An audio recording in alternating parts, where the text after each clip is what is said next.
ND24ত বাতৰি প্ৰকাশৰ পাছত আৰু ৰাইজৰ প্ৰতিবাদৰ মাজতে উত্তৰ গুৱাহাটী যি এইবিলাকে পাহাৰ খনন কৰিছিল সেই পাহাৰ খনন বন্ধ কৰিবলৈ বাধ্য হ'ল। মই দেখুৱাইছো সামগ্ৰিক পৰিৱেশ।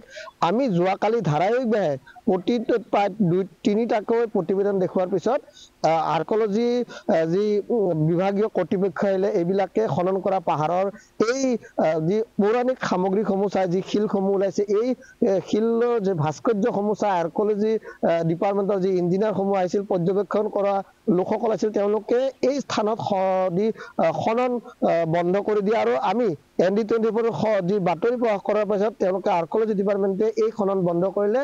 যেতিয়ালৈ আৰ্কলজি ডিপাৰ্টমেণ্টে এই খননসমূহৰ বিবেচনা কৰি তেওঁলোকৰ উচিত তদন্ত কৰি তেতিয়াহে তেওঁলোকে ইয়াতে পুনৰ খনন বা ইয়াতে নিৰ্মাণ হ'বনে নহয় সেইটো প্ৰকাশ কৰিব। কিন্তু এই মুহূৰ্তত যি এটা কথা ক'ব লাগে যে আমি উত্তৰ গুৱাহাটীৰ যি উচ্চ স্তৰৰ শিক্ষা প্ৰতিষ্ঠান এইবিলাকে এই ধৰণৰ এখন কানাই বৰশী আৰু মণিকেনেশ্বৰ পাহাৰৰ মাজত থকা এখন ধুনীয়া পাহাৰ কাটি ইয়াতে যি গেষ্ট হাউচ বনোৱাৰ পৰিকল্পনা কৰিছিল আৰু তাৰ কাৰণে তেওঁলোকে পাহাৰ খান্দিছিল আৰু পাহাৰ খানাৰ পৰা যথেষ্ট ধৰণৰ পৌৰাণিক যি শৈল ভাস্কৰ্য উদ্ধাৰ হৈছিল, বিভিন্ন ধৰণৰ সামগ্ৰী উদ্ধাৰ হৈছিল আৰু ৰাইজে প্ৰতিবাদ কৰিছিল।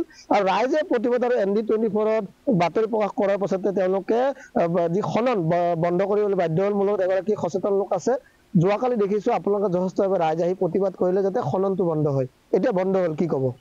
না এতিয়া বন্ধ হ'লটো ভালে কথা, কিন্তু বস্তুটো হৈছে এতিয়া সাময়িকভাৱে আচলতে বন্ধ হৈছে। তেওঁলোকৰ দুজন ডাইৰেক্টৰ আৰ্কিঅলজি ডাইৰেক্টৰে উচ্চ পৰ্যায়ৰ যিটো হেৰি কৰাৰ কথা কৈছে বিষয়াই তাৰমানে বস্তুটো আকৌ সৰজমিন তদন্ত কৰি তাৰ পিছতহে আচলতে তাৰ সিদ্ধান্তটো ল'ব ইয়াত কনষ্ট্ৰাকশ্যন হয় নহয় সেইটো। কিন্তু কনষ্ট্ৰাকশ্যন যদি তেওঁলোকৰ পুৰাতাত্ত্বিক বিভাগৰ যদি অধ্যয়নত যদি এইটো বৰ বিশেষ গুৰুত্বপূৰ্ণ নহয় বুলি ভাবে তেওঁলোকে, তেতিয়া হয়তো কনষ্ট্ৰাকশ্যনটো হ'ব। কিন্তু তাত আমাৰ আপত্তি, কনষ্ট্ৰাকশ্যনৰ কাৰণে আমাৰ আপত্তি কৰিবলগীয়া একো কথা নাই। কিন্তু আমাৰ মূল কথাটো হৈছে যাতে পৌৰাণিক যিখিনি সামগ্ৰী উদ্ধাৰ হৈছে সেইখিনি যাতে বিনষ্ট নহয় আৰু সেইখিনি যাতে সংৰক্ষণৰ ব্যৱস্থা হয়, আমি সেইখিনি কথাতে কৈ আছো। নিশ্চয়কৈ যিহেতু আমাৰ দুইফালে এফালে কানাই বৰশী বোৱাশিল আছে, মণিকেনেশ্বৰ দেৱালয় আছে, তাৰ মাজত এনেকুৱা ধৰণৰ সামগ্ৰী থাকিব বুলি আশা কৰিব পাৰি। নিশ্চয় পাৰি, কাৰণ অতি গুৰুত্বপূৰ্ণ অঞ্চল এইটো। আৰু আমি জনামতেতো ইয়াত তাৰমানে মিউজিয়ামৰ সময়ত তাৰমানে এইটো সেনা চাউনিয়ে আছিল বোলে, গতিকে অসম আক্ৰমণৰ সময়ত।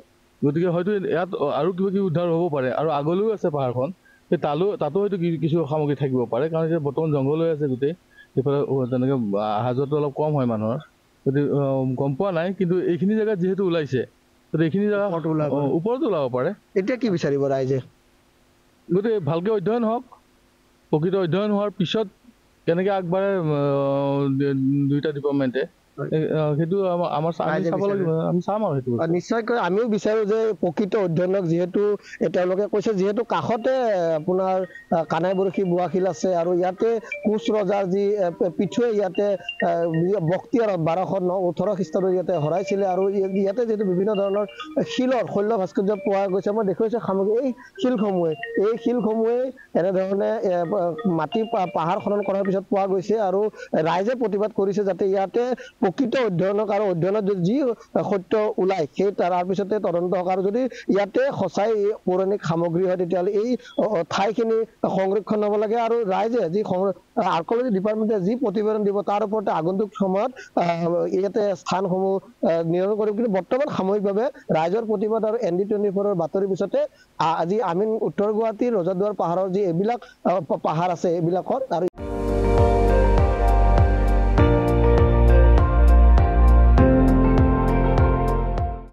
আপুনি চাই আছে ND24, সৰ্বশ্ৰেষ্ঠ নহয় সৰ্বোত্তমৰ দৌৰত।